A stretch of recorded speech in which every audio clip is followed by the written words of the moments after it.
The sun was setting over Manhattan as Maya Rivera stepped into her penthouse apartment. She had just finished another long day at the art gallery where she worked. Her simple silver wedding ring caught the light as she set down her keys. The ring was new. She'd only been Mrs. Ethan Carlyle for 3 months. Maya still couldn't believe how quickly her life had changed. Just a year ago, she was a regular gallery assistant, and now she was married to one of New York's most eligible bachelors. Ethan Carlyle wasn't just rich, he was the kind of rich that made other rich people jealous. As CEO of Carlyle Industries, he had more money than some small countries. "Darling, you're home." Ethan's voice came from his home office. He walked out looking perfect as always in his expensive suit. Not a single dark hair was out of place. "I hope you're packed for our trip tomorrow." Maya nodded, trying to ignore the knot in her stomach. Something had been off lately. The way Ethan looked at her had changed. It wasn't the same warm look from when they first met at that charity auction. Now his blue eyes seemed colder, more calculating. "I packed this morning," she said. "Are you sure you can take time off? Your board meeting." "The board can wait." Ethan cut her off, walking to the bar to pour himself a drink.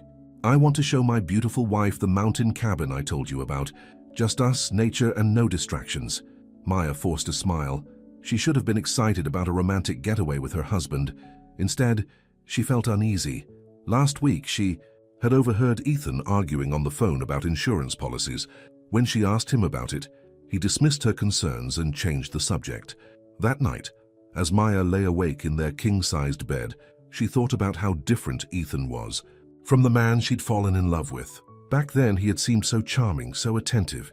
He would surprise her with flowers and take her to small, intimate restaurants. Now their meals were always at expensive places where Ethan could be seen with the right people.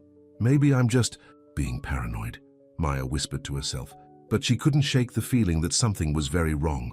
The next morning, their private helicopter landed at a small airport in the mountains. A black SUV was waiting to take them to Ethan's cabin. Maya watched the trees pass by, trying to appreciate the beautiful scenery. But Ethan spent the whole ride on his phone, talking about business deals.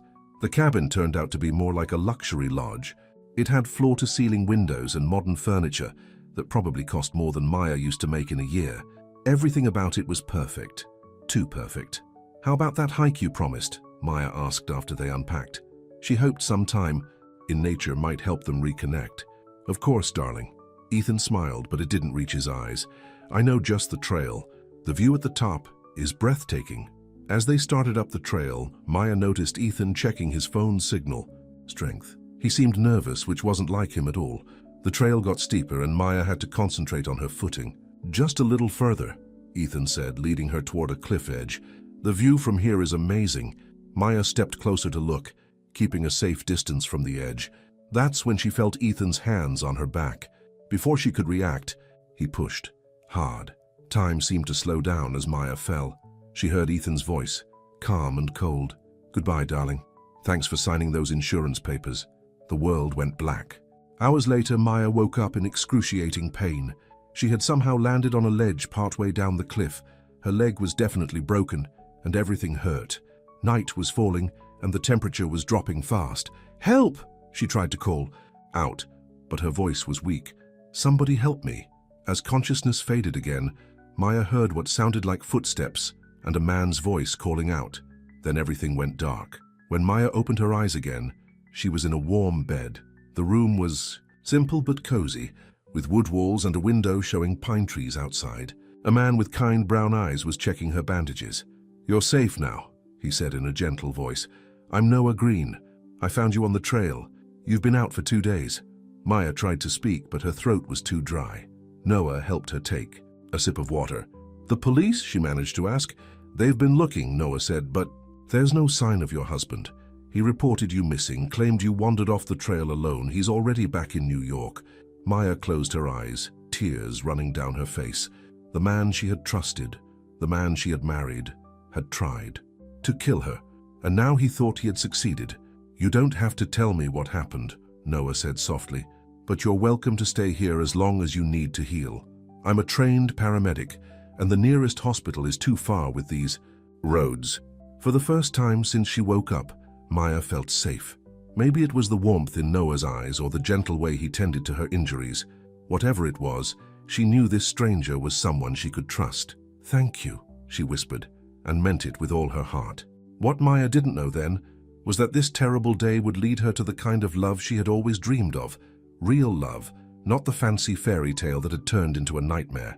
But first, she would have to heal both her broken body and her broken heart.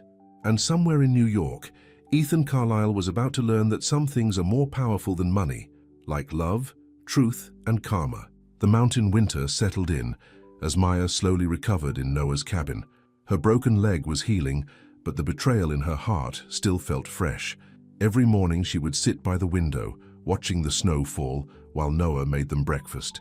Noah wasn't anything like Ethan. He didn't wear expensive suits or make big speeches. He was just real. He worked as the local paramedic and lived a simple life in his family's cabin. But the way he took care of Maya showed her what true kindness looked like. "The swelling is going down nicely," Noah said one morning as he checked her leg. His hands were gentle, and Maya noticed how his brown hair curled slightly at the ends. "You should be able to start physical therapy soon." "I don't know how to thank you," Maya said. "You've done so much for me." Noah just smiled. Anyone would have done the same. But Maya knew that wasn't true. In her old life, surrounded by rich and powerful people, no one would have taken in a stranger like this. No one would have spent weeks caring for someone without expecting anything in return. The TV in Noah's living room was always on the news channel. Maya watched as reporters covered the story of her disappearance. Ethan played the part of the grieving husband perfectly. He offered a huge reward for information and made tearful speeches about his beloved wife. "I can't believe I fell for his act," Maya said one evening, turning off the TV in disgust. "He seemed so perfect at first." Noah sat down beside her on the old couch. "Perfect isn't always what it seems. Sometimes the best things in life are a little rough around the edges." Maya looked around the cabin. It wasn't fancy like her penthouse in New York, but it felt more like home than anywhere she'd lived before. The furniture was old but comfortable. Family photos hung on the walls. Everything had a story, a purpose. As the weeks passed, Maya started helping Noah with small things around the cabin. She learned to cook simple meals, nothing like the fancy restaurants Ethan had taken her to, but somehow mac and cheese with Noah felt more special than any five-star dinner. "You're getting pretty good at this," Noah said, as Maya served him a bowl of homemade soup. Their hands touched briefly as she passed him the bowl, and Maya felt her heart skip a beat. That night, Maya couldn't sleep. She thought about how different her life had become. The expensive clothes and jewelry she used to care about seemed silly now. What mattered was having someone who truly cared, who saw her for who she really was. But she was still legally Mrs. Carlisle, and somewhere out there Ethan thought she was dead. The thought made her shiver. "Can't sleep." Noah's voice came from the hallway. He was still in his paramedic uniform, just back from a late call. "Just thinking," Maya said, "about everything that's changed." Noah sat with her at the kitchen table. Neither of them said anything for a while. Sometimes silence could say more than words. "You know you're safe here," Noah finally said, "for as long as you want to stay." Maya looked at him in the dim light. There was no hidden agenda in his eyes, no calculation, just honest care and something else, something that made her heart beat faster. "I think I want to stay for a long time," she whispered. That was the moment Maya realized she was falling in love again. Not the whirlwind kind of love she'd had with Ethan, but something deeper, something real. The next day, Maya made a big decision. She asked Noah to help her contact a lawyer, one far away from New York. It was time to start her new life officially. She couldn't hide forever, and she didn't want to. The lawyer was shocked by her story, but agreed to help. They would need evidence of Ethan's attempt on her life, but that could wait. The first step was making sure Maya had a legal identity away from Ethan. "Are you sure about this?" Noah asked as Maya signed the papers to file for divorce. "Once we send these, there's no going back. He'll know you're alive." Maya's hand was steady as she signed her name. "I'm sure I'm not afraid anymore. I have something worth fighting for now." Noah's smile made her feel stronger than all of Ethan's money ever had. This was what real support felt like. That night, they celebrated with pizza and hot chocolate by the fireplace. It wasn't fancy, but Maya had never been happier. As the fire crackled, Noah told her stories about growing up in the mountains, about his dream of expanding the local medical clinic. "You make me want to dream again," Maya told him. After what Ethan did, I thought I'd never trust anyone again. But you changed that. Noah took her hand, and this time neither of them pulled away. Outside, snow was falling softly, covering the world in white. Inside, two hearts were finding their way to each other. But in New York, a storm was brewing. The papers Maya had filed would soon reach Ethan's desk, and when they did, his perfect world would shatter. The peaceful life Maya and Noah were building was about to face its biggest test. But this time, Maya wasn't alone. This time, she had real love on her side. Ethan Carlisle was having breakfast in his Manhattan penthouse when his lawyer called. His perfect morning was about to be ruined. "What do you mean she's alive?" Ethan's coffee cup crashed to the floor. "That's impossible." But the divorce papers in his email proved it. Maya was alive and she was demanding a divorce. The signature was definitely hers. Ethan's hands shook as he read the documents. "Find her," he ordered his security team. "I don't care what it costs. Find out where those papers came from." Meanwhile, in the mountains, Maya and Noah were enjoying their morning walk. She could walk without crutches now, and every day felt stronger. They held hands as they walked through the pine trees, talking about their plans for the future. "The clinic needs more emergency equipment," Noah was saying. "Maybe we could organize a fundraiser." Maya squeezed his hand. She loved how Noah was always thinking about helping others. It was so different from Ethan's world, where everything was about profit and power, but their peaceful morning was about to end. When they got back to the cabin, Noah's friend Tom from the local police station was waiting. "Someone's been asking. Questions in town," Tom said. "Fancy city types in black suits. They're showing Maya's picture around." Maya felt her heart stop. Noah immediately put his arm around her protectively. "He knows," Maya whispered. "Ethan knows I'm alive." They knew this day would come, but that didn't make it easier. Noah's face was serious as he talked with Tom about security measures. They lived in a small town where everyone knew everyone. It wouldn't take long for Ethan's men to find them. That night, Maya couldn't sleep. She stood by the window, watching for headlights on the mountain road. Noah found her there at midnight. "We could leave," he offered. "Start fresh somewhere else." But Maya shook her head. "No more running. This is our home. I won't let him take this from us too." Noah hugged her from behind and Maya leaned into his strength. They had talked about getting married once her divorce was final. They wanted a simple ceremony right here in the mountains. Maya refused to let Ethan destroy those dreams. The next morning, the first gift arrived. A huge bouquet of red roses with a card that read, "I've missed you, darling. E." Maya threw the roses in the trash, but more gifts kept coming. Expensive, jewelry, designer clothes, all the things that used to impress her. Each gift made her feel sick. "He's trying to remind you of your old life," Noah said, as Maya stared at the latest package. "The life he thinks you." "Miss?" Maya opened the box. Inside was a photo of her and Ethan at their wedding, looking like the perfect couple, but now she could see what she couldn't see then. The cold calculation in Ethan's eyes, the way his smile didn't reach them. "I don't miss any of it," she said firmly. "That life wasn't real. This is real. You are real." But Ethan wasn't giving up. He started buying property in town. The local paper ran stories about how Carlisle Industries was going to develop the area. People got excited about new jobs and money coming in. "He's trying to take over our whole town," Noah said one evening, reading the paper. "This is how he works. He buys everything until he controls everything." Maya knew he was right. This was classic Ethan, using his money to get what he wanted. But the town didn't know what she knew. They didn't know what he was capable of. Then came the day Maya had been dreading. She was helping at the clinic when a familiar black car pulled up outside. Ethan stepped out, looking exactly like she, remembered in his expensive suit. "Hello, darling," he said, walking into the clinic like he owned it. "You're looking well for a dead woman." Maya stood her ground. She wasn't the same person he had tried to kill. She was stronger now. "Get out, Ethan," she said firmly. "You have no power here." Ethan's handsome face twisted into something ugly. "I have power everywhere, Maya. You should know that by now. This little adventure of yours has gone on long enough." Just then Noah walked in. The two men faced each other. Noah in his simple paramedic uniform, Ethan in his $1,000 suit. The difference between them couldn't have been clearer.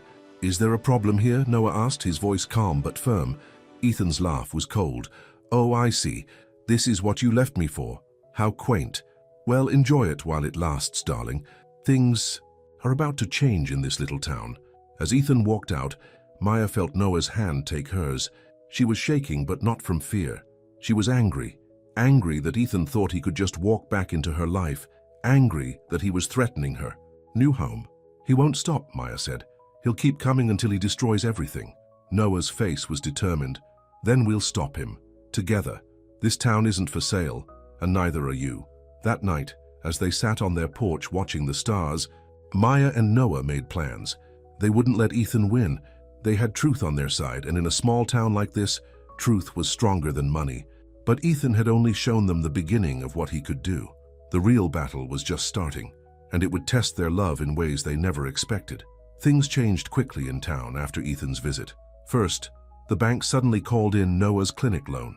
Then the landlord doubled the rent, saying he had a better offer. He's trying to squeeze us out, Noah said, looking at their bills spread across the kitchen table. These aren't coincidences. Maya felt guilty.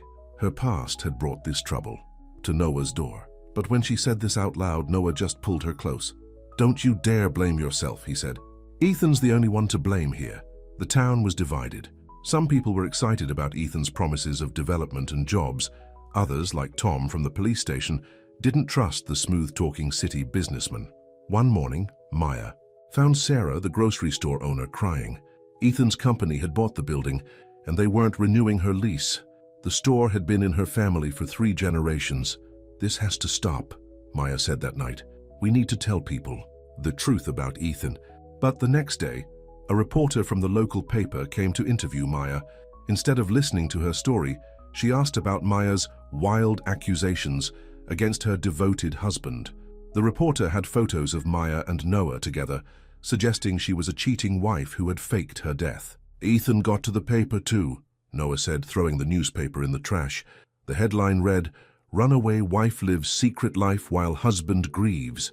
Maya was furious. That's it. If Ethan wants to play dirty, let's show everyone who he really... Dousing, she called the lawyer who had helped her with the divorce papers. Together, they started gathering evidence. Maya had medical records from her injuries. Noah had been keeping a record of everything strange happening in town since Ethan arrived. But Ethan wasn't done. He showed up at town meetings, charming everyone with big promises. He even donated money to the local school. People started looking at Maya and Noah like they were the bad guys. Why are you fighting this development? Someone asked at the grocery store. We need those jobs. The pressure got worse. Someone threw a rock through the clinic window. Noah's car was vandalized. Nasty rumors spread about both of them. Through it all, Noah and Maya grew closer. Every attack made them stronger together. They spent evenings planning their next moves, and Noah never once suggested giving up. I love you, Maya told him one night after a particularly hard day. I know this isn't what you signed up for. Noah smiled, touching her cheek gently. I signed up for you, everything else we can handle together. But then Ethan played his nastiest card yet. He called a town meeting and brought out his lawyers. They had papers claiming Noah's cabin wasn't properly his. There was some problem with his grandfather's will from 40 years ago. The property belongs to Carlisle Industries now, Ethan announced to the shocked crowd. But don't worry, we'll offer Mr. Green a fair price to relocate. Maya watched Noah's face go pale. The cabin had been in his family for generations. It was where he'd grown up, where his parents had lived, where he'd taken care of Maya when she was hurt. You can't do this. Maya stood up in the middle of the meeting. That cabin belongs to Noah's family. Ethan's smile was cold. Actually, darling, I can. It's all perfectly legal. Ask my lawyers. The room erupted in chaos. Some people defended Noah, remembering all the times he'd helped their families as a paramedic. Others sided with Ethan, excited about the fancy resort he planned to build. That night, Maya and Noah sat on their porch, possibly for the last time. The stars seemed dimmer somehow. Maybe we should leave, Maya said softly. Start fresh somewhere else. But Noah shook his head. This is our home, and I'm starting to think that's what this is really about. Ethan's not just after you anymore. He wants to destroy our home because it represents everything he's not.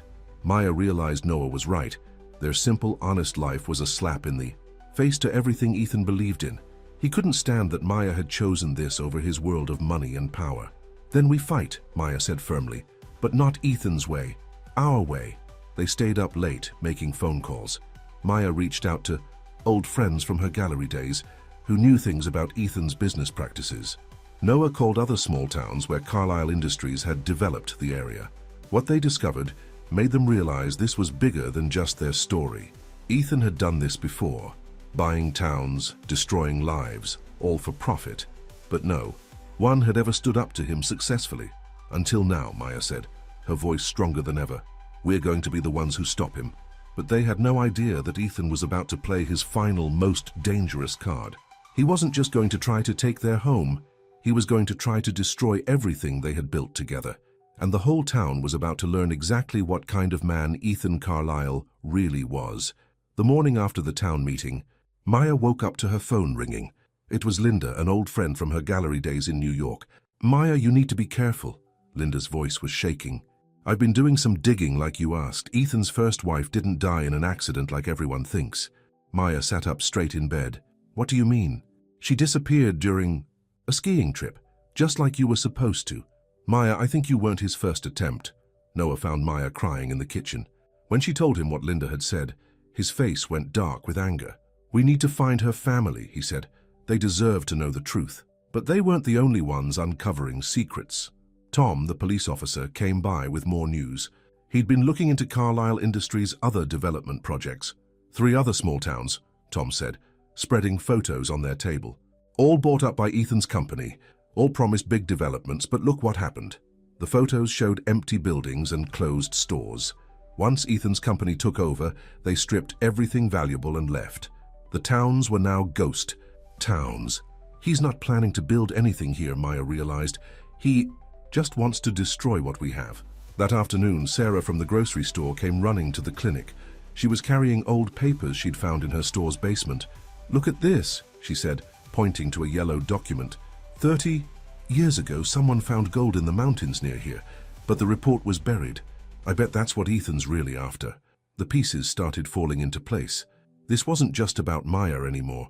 Ethan had bigger plans. But Ethan had his own surprises waiting. That evening he called another town meeting. This time he brought someone with him, Maya's mother. Sweetheart, we've been so worried, her mother cried, running to hug her. But Maya could tell something was wrong. Her mother's hug felt stiff, rehearsed. Tell everyone what you told me, Mrs. Rivera, Ethan said smoothly. Maya's mother turned to the crowd, tears in her eyes. My daughter isn't well. She's had problems before. Making up stories, running away. We just want to take her home and get her help. The town watched in shock as Maya's own mother painted her as mentally unstable. Ethan stood in the background, looking concerned and loving.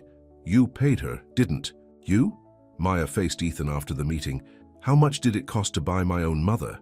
Ethan just smiled. Everyone has a price, darling. That's something you never understood. But he was wrong. When they got home, people started showing up. At Noah's cabin. Sarah brought food. Tom brought files from the police station. Even the bank manager came looking ashamed.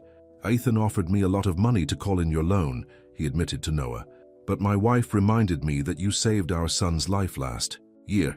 Some things are worth more than money. One by one, the townspeople chose sides. Many still believed in Ethan's promises, but others remembered who had been there for them all along. Maya and Noah worked late into the night with their growing group of supporters. They mapped out all of Ethan's properties, followed the paper, trails, and collected statements from people in other towns he had destroyed. But they didn't know that someone else was watching too. In New York, a woman named Rebecca was seeing Maya's story on the news.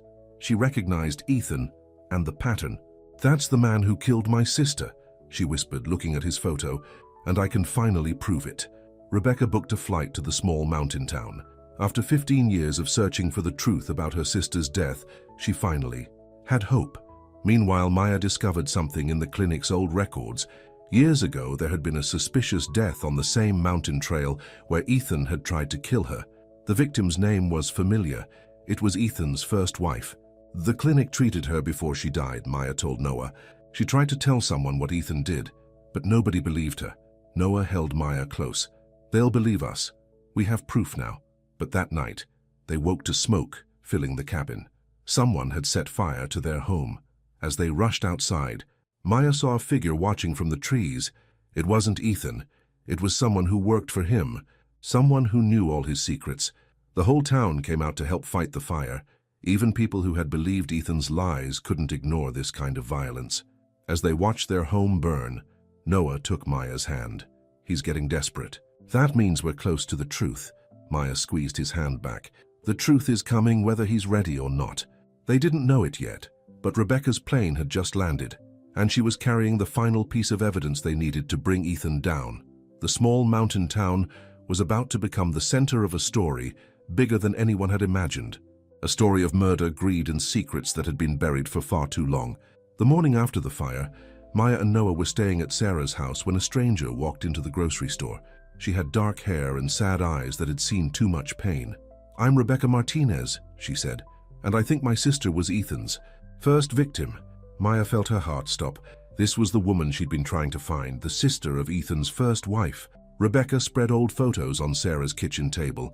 They showed a beautiful young woman named Elena, Ethan's first wife. She was smiling in all of them, but the last photos showed fear in her eyes. "Elena knew he was planning something," Rebecca said. "She left me a letter, but I couldn't prove anything. Until now." The letter was in a sealed envelope that Elena had mailed to Rebecca just before her accident. She had never opened it, saving it for the right moment. Now, with shaking hands, Rebecca broke the seal. "My dearest sister," she read out loud, "if you're reading this, then Ethan has done what I feared. He's going to kill me. He found out about the evidence I have, about the other women." Maya felt sick. "Other women?" Rebecca nodded. "Before Eleanor, there were 2 girlfriends who had accidents, but no one could ever prove anything. Ethan was too careful, too powerful." Just then, Tom burst into the house. "You all need to see this. Ethan's called an emergency town meeting. He's making his final offer to buy the whole town." At the town hall, Ethan stood on the stage looking confident as ever. He had maps showing his grand plans for resorts and casinos. The gold in the mountains would make everyone rich, he promised. "Think about your children's future," he said, smoothly. "This is the opportunity of a lifetime." But this time Maya was ready. She walked to the front of the room with Rebecca beside her. "Before anyone signs anything," Maya's voice rang out clear and strong, "you need to know who you're really dealing with." The room went quiet as Maya told her story. Then Rebecca shared Elena's letter. Tom presented the evidence about the other towns Ethan had destroyed. Sarah showed the truth about the gold rights. They belonged to the town, not to any developer. "He's not here to help us," Maya said. "He's here to destroy everything we care about, just like he's done before." Ethan's smile never wavered, but his eyes turned cold. "These are all lies. Maya is disturbed, as her own mother told you. And this woman," he pointed at Rebecca, "is clearly seeking attention." That's when someone new stood up in the back of the room. It was Ethan's personal assistant, James. "I can't do this anymore," James said, his voice shaking. "Mr. Carlyle, I helped you cover up what happened to Ms. Rivera on that mountain. I helped you hide the truth about Elena. I can't live with it anymore." The room erupted in chaos. Ethan's face finally showed fear as James pulled out a recorder. "I recorded everything," James said. "Every order you gave, every plan you made. I knew someday I'd need to make things right." Ethan lunged for the recorder, but Tom and other officers were faster. They grabbed him as he tried to run. "You're all nothing," Ethan shouted as they handcuffed him. "I gave you a chance to be something." Maya watched as they led him away. She felt Noah's arms around her, holding her steady. "It's really over," she whispered. But the day wasn't done with surprises. Maya's mother stood up, tears running down her face. "I'm so sorry, baby," she said. "Ethan threatened to hurt you if I didn't help him. I was trying to protect you, but I only made things worse." Maya hugged her mother, feeling years of pain begin to heal. All around them, the town was coming together. People who had believed Ethan's lies now saw the truth. That evening, the whole town gathered at Sarah's store. They were celebrating not just Ethan's arrest, but their community's survival. Someone brought out old photos of the town from 50 years ago. "This is who we really are," Noah said, looking at the pictures, "not what Ethan tried to turn us into." Rebecca found peace, too. She could finally lay her sister's memory to rest, knowing Elena's killer would face justice. "She would have loved this town," Rebecca told Maya. "She always said true wealth isn't about money." As the sun set over the mountains, Maya and Noah walked to the ruins of their cabin. The fire had destroyed a lot, but not everything. "We'll rebuild it," Noah said. "Together."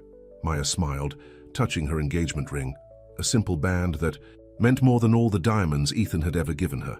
"Together," she agreed, "and this time no one can tear it down." But even as they celebrated, life was moving forward. The town had decisions to make about its future, and Maya and Noah had a wedding to plan. The truth had finally come out, but their story wasn't over yet. Spring came to the mountains, bringing new life to the town. The snow melted, revealing the first flowers around the burnt remains of Noah and Maya's cabin. But a lot had changed since Ethan's arrest. "The foundation is still good," Noah said, walking through the ruins with the contractor. "We can rebuild from there." Maya watched from the garden she had started. Her mother was helping her plant vegetables, both of them working to repair their relationship, just like they were rebuilding the cabin. "I still can't believe everything that happened," her mother said, digging in the soft earth. "I should have been stronger, should have stood up to him." "You're here now," Maya replied, hugging her. "That's what matters." The town was healing too. Sarah's grocery store was busy again, now owned by the community instead of Ethan's company. Tom had been elected mayor, promising to protect the town's future. But not everything was perfect. One morning, Maya got a call from her lawyer. "Ethan's lawyers are fighting hard," he warned. "They're trying to get him out on bail, and some of his business partners are causing trouble." Noah found Maya sitting on their temporary porch looking worried. "What is it?" "Ethan might get out," she said, "and his friends are threatening to sue the town for breach of contract." Noah sat beside her. "Then we'll face it together, just like everything else." The next town meeting was tense.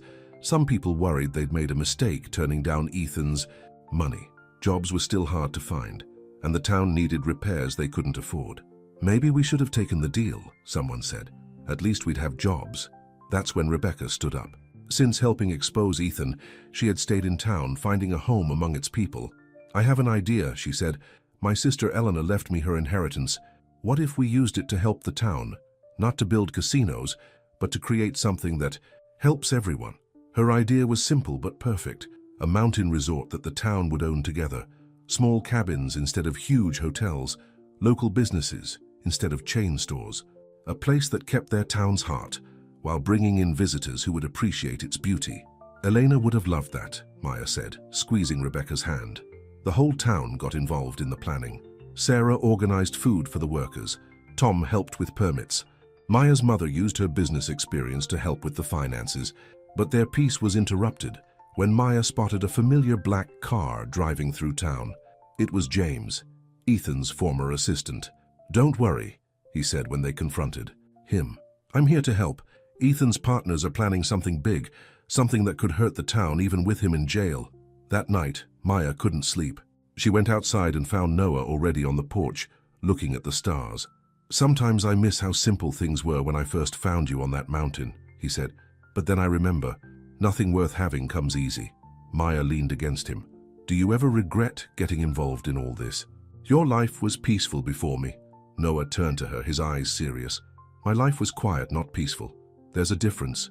You brought the kind of peace that comes from fighting for what's right." The next few weeks were busy.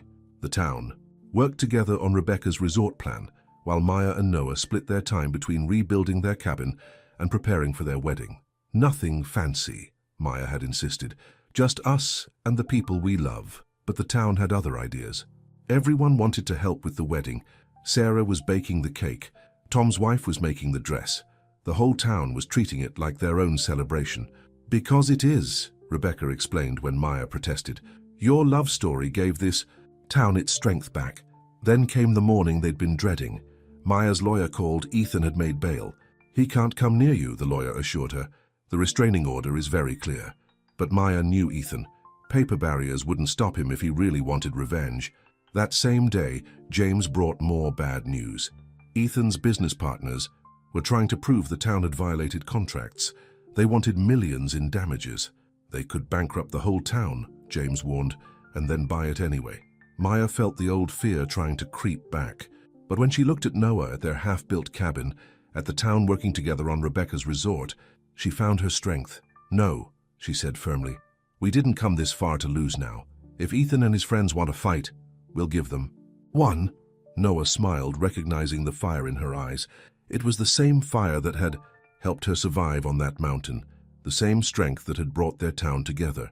"Where do we start?" he asked. Maya looked at the mountains rising behind their cabin.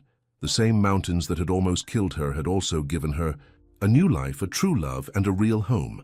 We start by showing them what real power looks like, she said.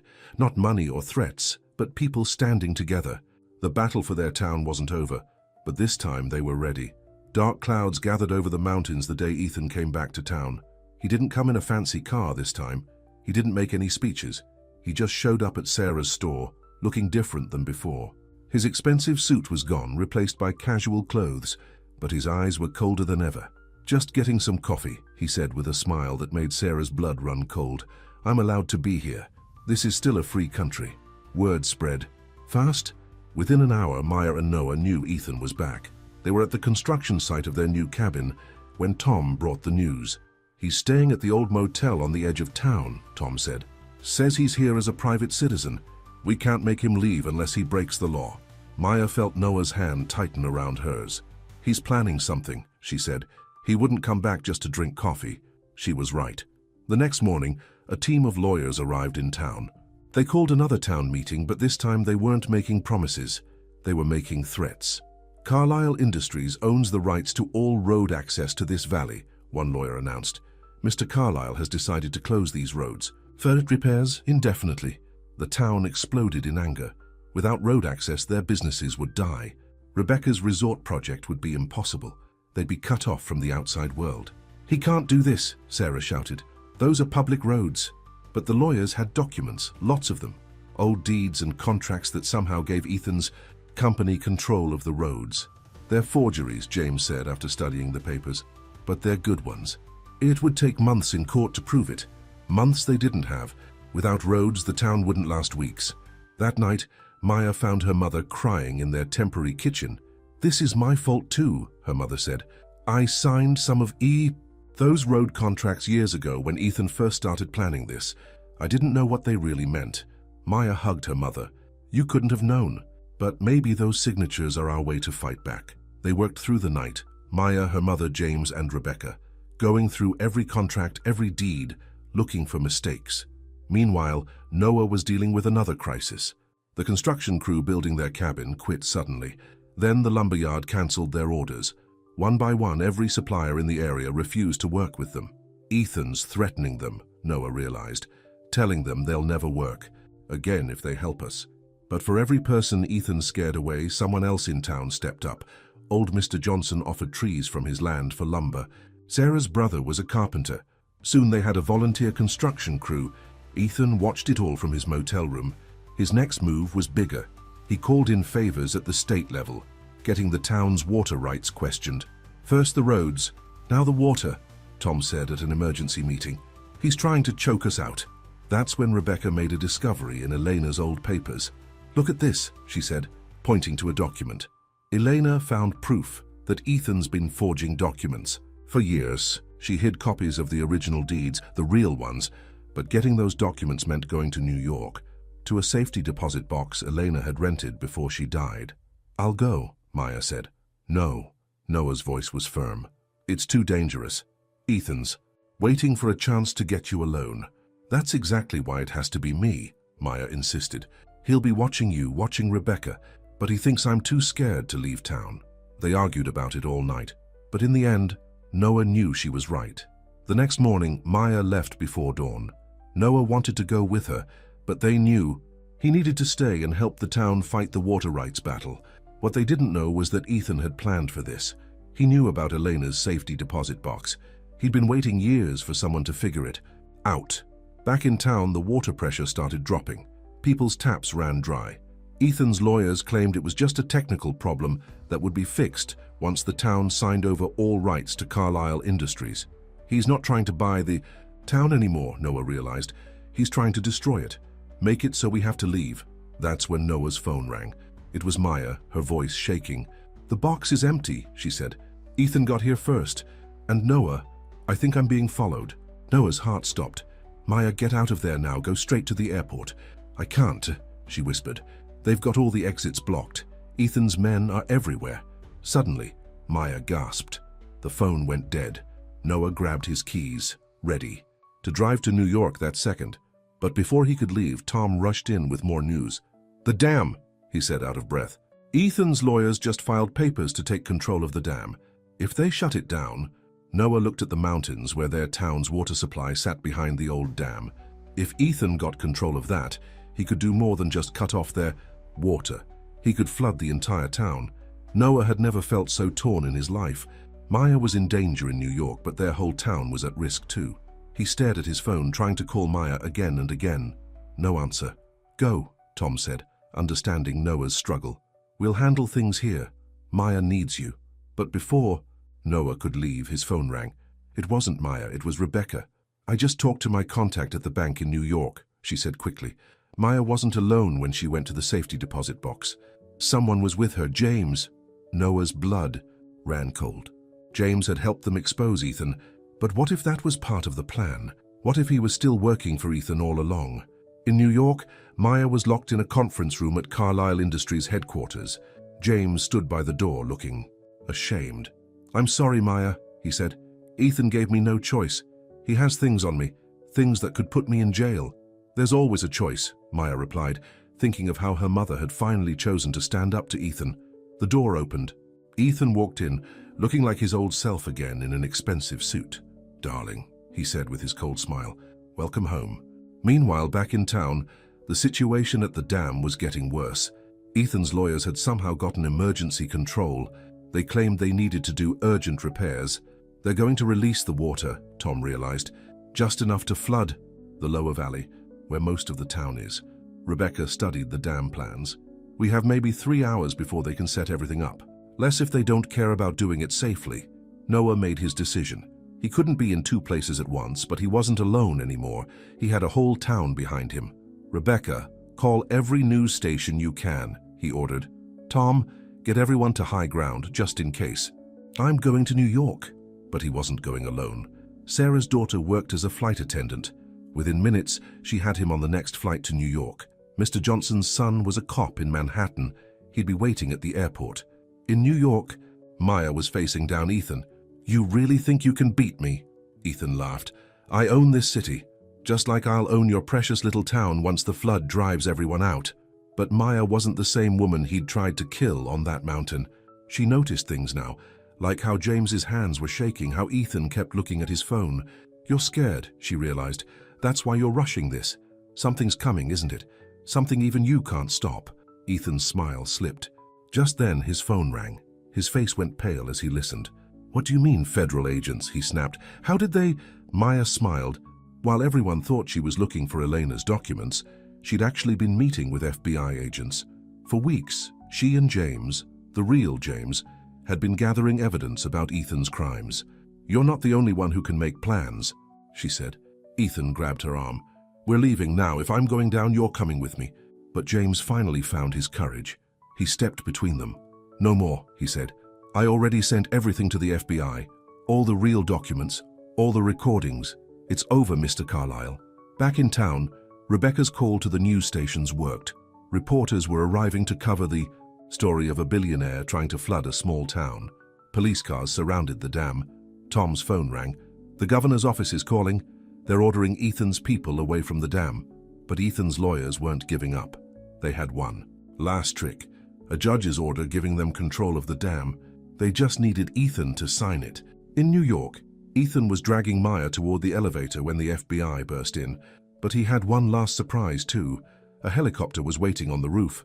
"Make one move and she goes over the edge," he threatened, pulling Maya toward the roof access. That's when Noah's voice rang out. "Let her go, Ethan." He stood by the stairs, still in his mountain clothes, looking out of place in the fancy office, but stronger than anyone there. "You can't win," Noah said calmly. "The dam is safe. Your lawyers are being arrested. It's done." "It's never done," Ethan shouted. "I still have her." Maya met Noah's eyes. In that look, they said everything they needed to say. Then Maya made her move. She twisted hard, breaking Ethan's grip. He stumbled back, surprised by her strength, but he didn't realize how close he was to the wide windows. Glass cracked beneath his feet, windows weakened earlier by James as part of Maya's plan. Ethan's eyes went wide as he felt himself falling. Maya reached for him without thinking. Even after everything, she couldn't let him die. Her hand caught his sleeve. Noah and James rushed to help. Together, they pulled Ethan back from the edge. "Why?" Ethan asked as the FBI handcuffed him.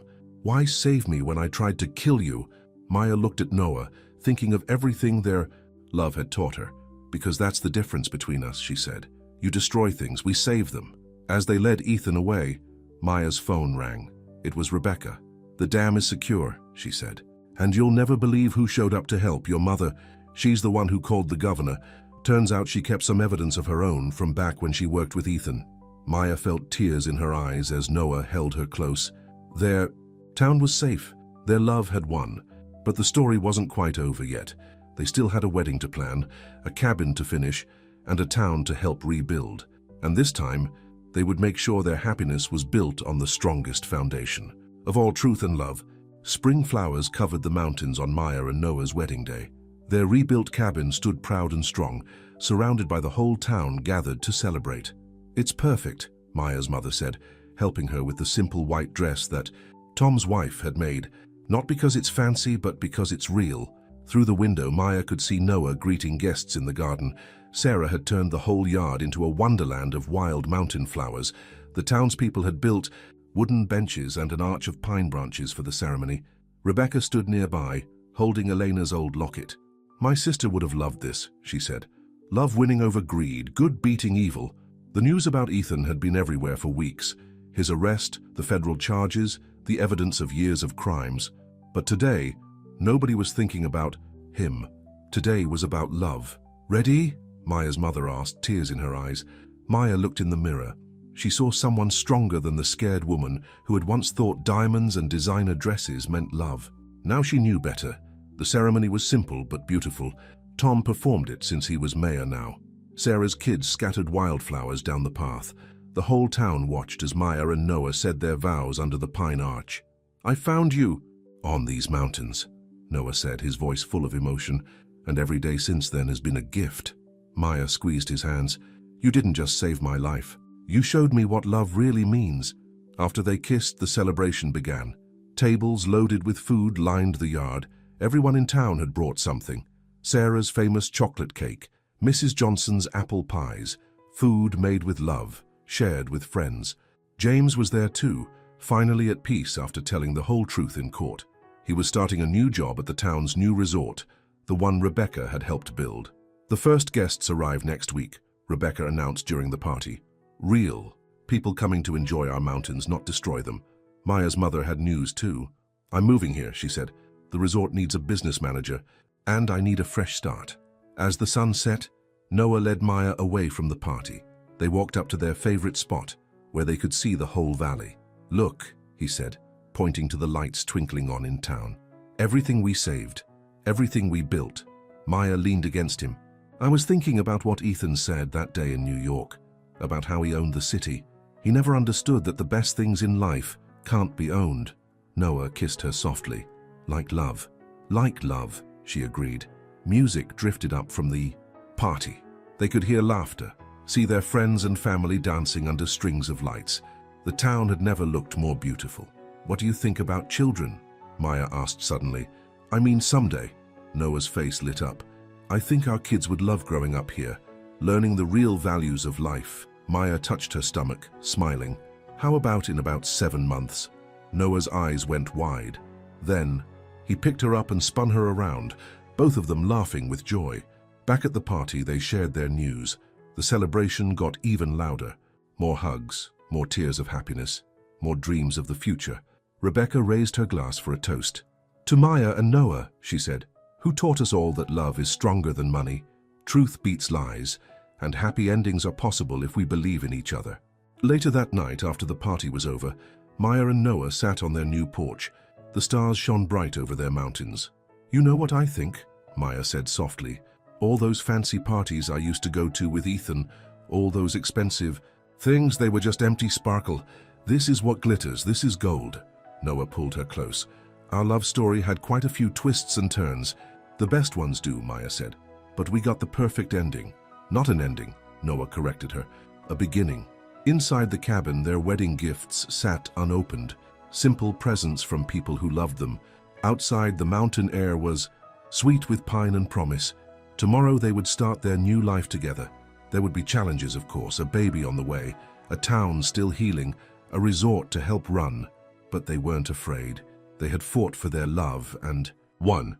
They had built something real and true, and in the end, that's what every great love story is about. The lights of the town twinkled below like earthbound stars. The future stretched out before them, full of hope. Maya and Noah Green sat together, watching their world sparkle with possibilities. Their mountains, their town, their love. Some might call it a fairy tale, but they knew better. It was simply the truth of what happens when love wins. The end.